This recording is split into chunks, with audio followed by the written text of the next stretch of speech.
আসসালামু আলাইকুম এভরিওয়ান, কেমন আছো সবাই? আশা করি সবাই অনেক অনেক ভালো আছো। তো তোমাদের সবাইকে স্বাগতম জানাই আমার ইউটিউব চ্যানেলের আরো একটি নতুন ভিডিওতে। তো আজকের ভিডিওতে আমরা দেখব কিভাবে তুমি তোমার পিসিতে প্রপার ভাবে ভিএস কোড ইনস্টল দিবে এবং সেইটাকে সি বা সি প্লাস প্লাস এর জন্য প্রপার এনভায়রনমেন্ট সেট আপ করবে। অর্থাৎ আজকের এই ভিডিওটা দেখে তুমি তোমার পিসিতে সি বা সি প্লাস প্লাস কোড লেখার জন্য প্রপার একটা এনভায়রনমেন্ট তৈরি করতে পারবে। তো চলো আর কথা না বাড়িয়ে শুরু করি।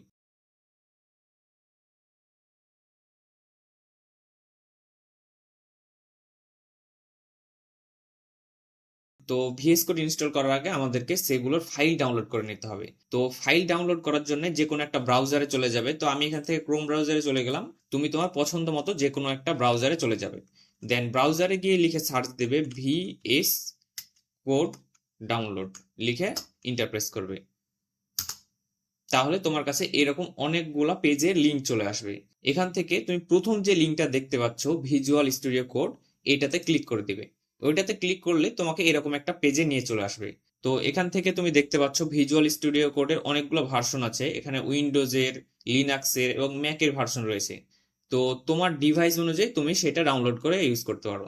তো আমি যেহেতু উইন্ডোজের জন্য দেখাচ্ছি, তো আমরা এখান থেকে উইন্ডোজের ভার্সনটা ডাউনলোড করে নেব। তো ডাউনলোড করার জন্য আমাদেরকে এই জায়গাতে ক্লিক করে দিতে হবে। ক্লিক করার পর কয়েক সেকেন্ড অপেক্ষা করলে তোমার ডাউনলোড শুরু হয়ে যাবে। এখন এইটা গেল ভিজুয়াল স্টুডিও কোড ডাউনলোডের প্রসেস। এখন সি বা C plus plus code run করার জন্য আমাদের একটা কম্পাইলার ডাউনলোড করা লাগবে এবং সেটা আমাদের পিসিতে ইনস্টল করা লাগবে। তো এখন কম্পাইলার কি বা আসলে এটা কি জন্য ইনস্টল করা লাগছে, এইসব বিষয়গুলো তুমি যদি ভালোভাবে ডিটেলসে জানতে চাও, তো আমি আমার আগের একটা ভিডিওতে এগুলো সম্পর্কে খুব সুন্দরভাবে আলোচনা করেছি। তো সেটার লিঙ্ক আমি ডেসক্রিপশন বক্সে দিয়ে রাখবো, তুমি চাইলে সেখান থেকে দেখে নিতে পারো। তো এখান থেকে কম্পাইলার ডাউনলোড করার জন্য আমি আর একটা নতুন ট্যাব ক্রিয়েট করে নিলাম। দেন এখানে এসে লিখে সার্চ দিবা মিন জি ডাব্লু ডাউনলোড, দেন ইন্টারপ্রেস করে দেবে। তাহলে তোমার কাছে এরকম অনেকগুলো ওয়েবসাইটের লিঙ্ক চলে আসবে। এখান থেকে তুমি প্রথম যে সোর্স ফরেজ নামের এই লিঙ্কটা আছে এটাতে ক্লিক করে দেবে। ক্লিক করলে তোমার কাছে এরকম একটা পেজ চলে আসবে। এখান থেকে তুমি ডাউনলোড অপশনে ক্লিক করে দেবে। তাহলে কয়েক সেকেন্ড অপেক্ষা করলে তোমার মিনজি ডাব্লু ডাউনলোড শুরু হয়ে যাবে। তো এখান থেকে মিনজিডাব্লিউ এবং ভিএস কোড ডাউনলোড করা হয়ে গেলে আমি ব্রাউজারগুলো ক্লোজ করে দেব। তো ভিএস কোড এবং মিনজিডাব্লিউ ডাউনলোডের যে লিঙ্কগুলো সেগুলো আমি ডেসক্রিপশন বক্সে দিয়ে রাখবো, তুমি চাইলে সেখান থেকে সরাসরি ডাউনলোড করে নিতে পারো। তো সবকিছু ক্লোজ করার পর এবার তুমি তোমার ডিভাইসের দিস পিসি অর্থাৎ ফাইল ম্যানেজারে চলে আসবে। এখানে আসার পর তুমি যে জায়গাতে তোমার ফাইলগুলো ডাউনলোড করেছো ওই জায়গায় চলে আসবে, ওই ফোল্ডারে, অর্থাৎ ডাউনলোড ফোল্ডারে। এবার আসার পর এখান থেকে তুমি মিনজি ডাব্লু যে ফাইলটা ডাউনলোড করেছো এইটার উপর ডাবল ক্লিক করবে। ডাবল ক্লিক করলে তোমার কাছে এরকম একটা পেজ দেখাবে। এখান থেকে তুমি ইনস্টলে ক্লিক করে দেবে। দেন এখান থেকে কন্টিনিউ। দেন এখানে কিছুক্ষণ অপেক্ষা করে ফাইলগুলো ডাউনলোড হওয়ার জন্য। ততক্ষণ তুমি ভিজুয়াল স্টুডিও কোডটা ইনস্টল করে নেবে। তো সেটার জন্য কি তুমি এখানে আবার ফাইল ম্যানেজারে চলে আসবে। এখানে আসার পর তুমি ভিএস কোডের যে ফাইলটা ডাউনলোড করেছো ওইটার উপর ডাবল ক্লিক করে দেবে। ডাবল ক্লিক করলে তোমার কাছে এরকম একটা পেজ চলে আসবে। এখান থেকে তুমি আই অ্যাকসেপ্ট দ্য এগ্রিমেন্ট এইটাতে ক্লিক করে এখান থেকে নেক্সট করে দেবে। দেন এখান থেকে নেক্সট করে দেবে, দেন নেক্সট করে দেবে।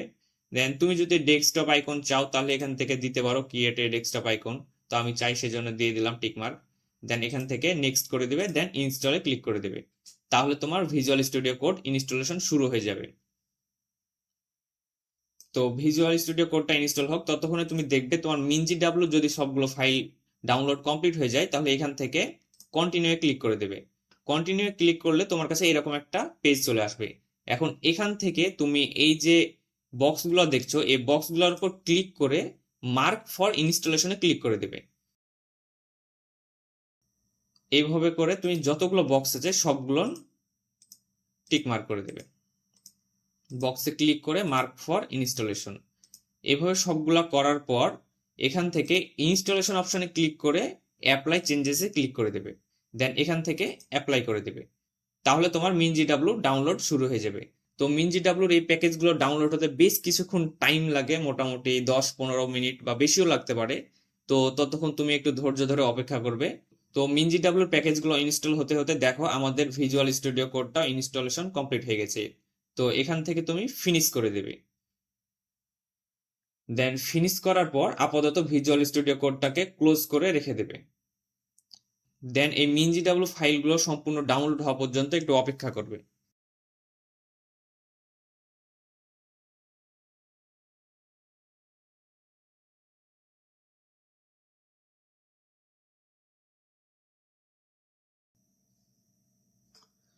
তো এখান থেকে সবগুলো ফাইল ডাউনলোড এবং ইনস্টলেশন কমপ্লিট হয়ে গেলে দেখবে তোমার এই ক্লোজ বাটনটা অন হয়ে যাবে। তো এখান থেকে ক্লোজ করে দেবে, দেন এখান থেকে এইটাকে ক্লোজ করে দেবে।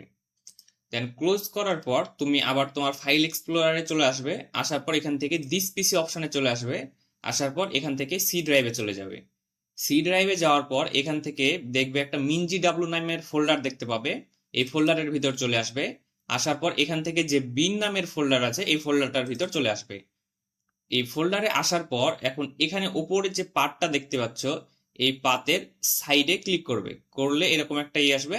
দেন এই নীল অপশনের উপর রাইট ক্লিক করে এটাকে কপি করে নেবে, অর্থাৎ এইটা হচ্ছে পাথটা তুমি কপি করে নিলে। তো এটা কি আমরা এই পাথটাকে এখন আমাদের ডিভাইসে সেট আপ করতে হবে।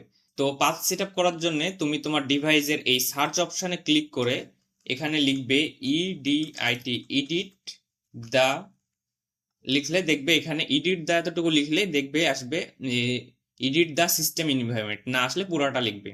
দেন লিখার পর এখানে যে এই এডিট দা সিস্টেম এনভায়রনমেন্ট এটার উপর ক্লিক করে এটাকে ওপেন করে নেবে। ওপেন করে নেওয়ার পর এখানে তুমি দেখবে একটা এনভায়রনমেন্ট ভ্যারিয়েবল নামের একটা বাটন আছে, এইটার উপর ক্লিক করে দেবে। ক্লিক করলে তোমার কাছে এরকম একটা পেজ চলে আসবে। এটা আসার পর এখানে তুমি সবার উপরে দেখো এই যে কিছু লেখা আছে, যেখানে পাথ নামের একটা লাইন আছে, এই পাথে ক্লিক করে এখানে এডিট অপশনে ক্লিক করে দেবে। দেন এখান থেকে নিউ বাটনে ক্লিক করে এখান থেকে এই ফাঁকা যে বক্সটা ক্রিয়েট হলো এই বক্সটাতে রাইট ক্লিক করে এখানে আগে যে পার্টটা কপি করে আনলে ওইটাকে পেস্ট করে দেবে। দেন এখান থেকে ওকে করে দেবে। দেন সেম ভাবেও নিচেও দেখবে একটা পাথ নামের লাইন দেখতে পাবে, এখানে পাথে ক্লিক করবে, করে এখান থেকে এডিট বাটনে ক্লিক করে এখান থেকে নিউ, দেন হচ্ছে এখানেও সে পার্টটা পেস্ট করে দেবে। দেন এখান থেকে ওকে করে দেবে। দেন দুই জায়গাতে পার্টটা পেস্ট করা হয়ে গেলে এখান থেকে ওকেতে ক্লিক করে দেবে, দেন এখান থেকেও ওকেতে ক্লিক করে দেবে। দেন ওকেতে ক্লিক করা হয়ে গেলে তোমার পার্টটা সেট আপ করা হয়ে যাবে। এবার তুমি তোমার ভিজুয়াল স্টুডিও কোডটাকে ওপেন করে নেবে। ভিজুয়াল স্টুডিও কোড ওপেন করলে তোমার কাছে এরকম একটা পেজ চলে আসবে। তো এখান থেকে তুমি সবার প্রথমে এই যে এই কর্নারে উপরে এক্সপ্লোরার বাটন আছে এই বাটনটাতে ক্লিক করবে, তাহলে তোমার কাছে এরকম একটা অপশন চলে আসবে। এখান থেকে তুমি ওপেন ফোল্ডারে ক্লিক করবে। ক্লিক করার পর তুমি তোমার যত কোড লিখবে এই কোডগুলো কোথায় সেভ করতে চাও ওই ফোল্ডারটা সিলেক্ট করবে। তো আমি এখানে ডকুমেন্টে রাখতে চাই, তাই ডকুমেন্ট সিলেক্ট করলাম, দেন এখান থেকে সিলেক্ট ফোল্ডার করে দিলাম। তাহলে দেখো আমার কাছে এরকম একটা অপশন চলে আসবে। দেন এখানে এরকম নোটিফিকেশনটা আসলে এখানে টিক মার্ক করে ইয়েস করে দেবে। দেন এবার তুমি সি প্রোগ্রামটা লিখার আগে কিছু এক্সটেনশন ইনস্টল করে নিতে পারো। তো সেটার জন্য তুমি এখানে এই যে সব নিচে এক্সটেনশন বাটন আছে এই বাটনে ক্লিক করবে, করার পর এখানে লিখবে সি বা সি প্লাস প্লাস প্লাস, এতটুকু লিখে ইন্টারপ্রেস করলে তোমার কাছে বেশ কিছু এক্সটেনশন চলে আসবে। তো এখান থেকে আমি যে এক্সটেনশনগুলো ইনস্টল করছি তুমি দেখে দেখে সেই এক্সটেনশনগুলো ইনস্টল করে নেবে। দেন এখানে ট্রাস্ট অ্যান্ড পাবলিশ করে দেবে, দেন দেখে দেখে এগুলো ইনস্টল করে নেবে। এগুলো ইনস্টল করা হয়ে গেলে তুমি আরেকটা এক্সটেনশন ইনস্টল করবে, সেটা হচ্ছে কি তুমি এখানে সার্চ অপশনে লিখে সার্চ দেবে RUN, দেন ইন্টারপ্রেস করবে, তাহলে তোমার কাছে অনেকগুলো এক্সটেনশন চলে আসবে। এখান থেকে তুমি খুঁজে এই যে .RUN আছে এটার উপর ক্লিক করবে, করে এটাকে ইনস্টল করে নেবে। দেন এখান থেকে ট্রাস্ট পাবলিশ অ্যান্ড ইনস্টল। তাছাড়া তুমি চাইলে আরেকটা এক্সটেনশন ইনস্টল করতে পারো, সেটা হচ্ছে লাইভ সার্ভার, এই যে এটাও চাইলে তুমি ইনস্টল করে নিতে পারো। এখন এগুলো ইনস্টল করলে কি তোমার প্রোগ্রাম লিখতে বা রান করতে অনেকটা সুবিধা হবে, তাছাড়া আলাদা কিছুই না।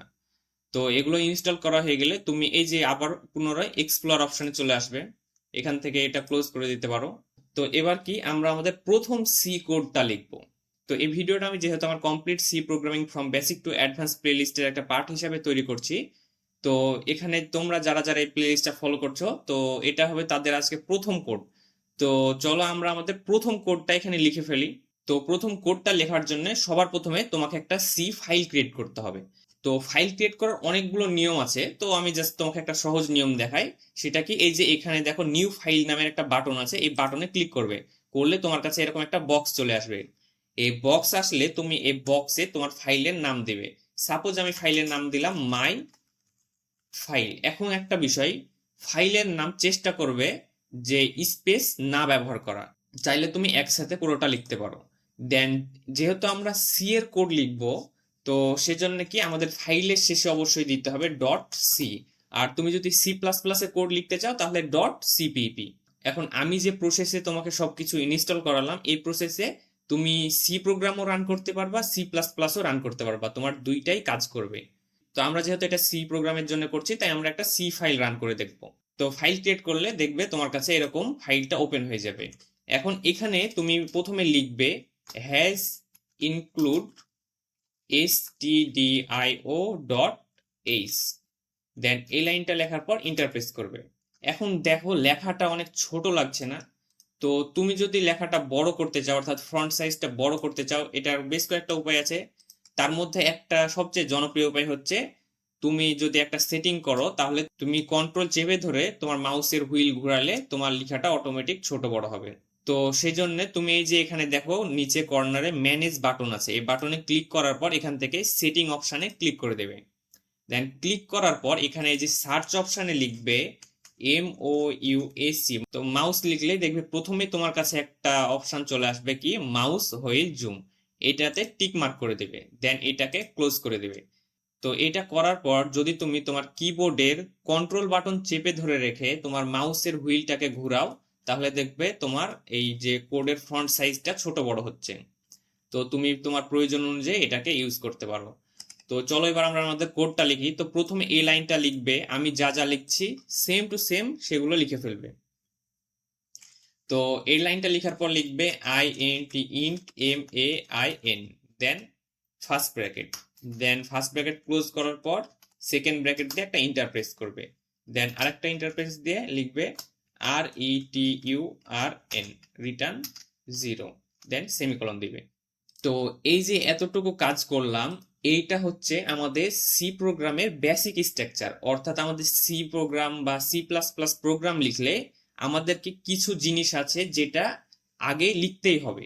অর্থাৎ তুমি সি বা সি প্লাস প্লাসে যে কোডই লিখতে চাও না কেন, আগে তোমাকে এই বেসিক স্ট্রাকচারটুকু লিখাই লাগবে।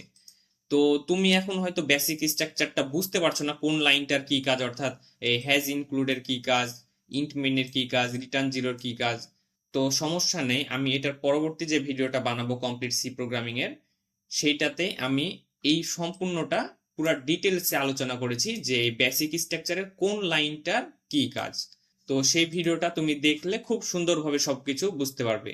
তো সেই ভিডিওগুলোর জন্য মিস না করে ফেলো। তো অবশ্যই সেই জন্য এখনই চ্যানেলটাকে সাবস্ক্রাইব করে না থাকলে চ্যানেলটাকে সাবস্ক্রাইব করে নাও। তো এটা করার পর এখানে লিখবে প্রিন্ট এফ, দেন ডাবল কোটেশন দিবে, দিয়ে লিখবে HELL ও হ্যালো WORLD অল, দেন শেষে একটা সেমিকলন দিবে। তাহলে তোমার সম্পূর্ণ কোড লেখা হয়ে গেল। এখন কোড লেখা হয়ে গেলে কি করবে, এই যে এখানে যে রান বাটন দেখতে পাবে কর্নারে একটা, এই রান বাটনের এখানে যে অ্যারো দেখতে পাচ্ছ, এই অ্যারোতে ক্লিক করে এখান থেকে রান করে ক্লিক করে দেবে। তাহলে দেখবে তোমার কোডটা রান হয়ে যাবে। এখন কিভাবে বুঝবে যে তোমার কোডটা ঠিকঠাকভাবে রান হয়েছে কিনা? তো এই যে দেখো আমার এখানে হ্যালো ওয়ার্ল্ড লেখাটা প্রিন্ট হয়েছে। তো তোমারও যদি হ্যালো ওয়ার্ল্ড লেখাটা প্রিন্ট হয়, তার মানে বুঝবে তোমার সবকিছু সঠিকভাবে সেট আপ হয়েছে এবং সেটা সঠিকভাবে রান হয়েছে। এখন হ্যালো ওয়ার্ল্ডই কেন প্রিন্ট করলো? এখানে দেখো আমি প্রিন্ট এফ এর মধ্যে হ্যালো ওয়ার্ল্ড লিখেছি, এখানেও এই হ্যালো ওয়ার্ল্ডই প্রিন্ট করছে। এখন একটা জিনিস শুধু জেনে রাখো যে এই প্রিন্ট এফ এর কাজ কি। এই প্রিন্ট এফ এর কাজ হলো তোমার কোডে কোনো কিছু আউটপুট করা। এখন প্রিন্ট এফ লিখে তুমি ফার্স্ট ব্র্যাকেট দিয়ে যদি ডাবল কোটেশনের মধ্যে কোনো কিছু লিখো, তাহলে তোমার কোডটা কি করে, সেই ডাবল কোটেশনের মধ্যে যা লেখা থাকবে সেটা সেম টু সেম প্রিন্ট করে দেবে। তো এখানে চাইলে তুমি তোমার নামও লিখতে পারো, যেমন আমি যদি আমার নাম লিখি RIFAT রিফাত রাইহান, দেন যদি আমি আমার কোড রান করি, তাহলে দেখো আমার নাম হুবহু প্রিন্ট করে দিয়েছে। তো কনগ্রাচুলেশন, তুমি তোমার প্রথম কোডটা সফলভাবে লিখতে পেরেছো। তো এই পর্যন্তই ছিল আমাদের আজকের ভিডিওটা। তো যদি কারো কোনো জায়গাতে কোনো সমস্যা হয় ইনস্টল করতে যে কোনো ইরর আসে বা ঠিকঠাকভাবে তোমার কোডগুলো রান না হয় বা কোনো টাইপের কোনো প্রবলেম হয়, তাহলে তুমি তোমার প্রবলেমটা কমেন্ট বক্সেও জানাতে পারো। তাছাড়াও আমাদের একটা কমিউনিটি গ্রুপ আছে যেটাতে আমরা কি এই ধরনের নানান প্রবলেম সলভ করে থাকি, অর্থাৎ তোমার কোনো ভিডিও বা নট অনলি ভিডিও, যে কোনো প্রোগ্রামিং টাইপের বা এই সিএসসি রিলেটেড প্রবলেম থাকলে বা তোমার কোনো কোয়েরি থাকলে সেটা তুমি সেই কমিউনিটি গ্রুপে জিজ্ঞাসা করলে আমরা সেটার সমাধান দেওয়ার চেষ্টা করি। তো আমি ডিসক্রিপশন বক্সে সেই কমিউনিটি গ্রুপের লিংক দিয়ে রাখবো, তুমি চাইলে সেখানে জয়েন হতে পারো এবং তোমার নানান রকম কোশ্চিন থাকলে সেটা জিজ্ঞাসা করতে পারো। তো পরবর্তী ভিডিওতে আমরা শিখবো যে এই যে সব লাইনগুলো আমরা লিখলাম কোডে, এই লাইনগুলোর কোন লাইনটার কি কাজ। তো ভিডিওটা যদি ভালো লেগে থাকে এবং তুমি বুঝতে পারো তাহলে অবশ্যই একটা লাইক করতে ভুলো না। আর যদি তুমি চ্যানেলটাকে এখনো সাবস্ক্রাইব করে না থাকো, তো পরবর্তী ভিডিওগুলো পাওয়ার জন্য অবশ্যই চ্যানেলটিকে সাবস্ক্রাইব করতে ভুলো না। তো দেখা হচ্ছে পরবর্তী ভিডিওতে, ততক্ষণ সবাই ভালো থাকো, আল্লাহ হাফেজ।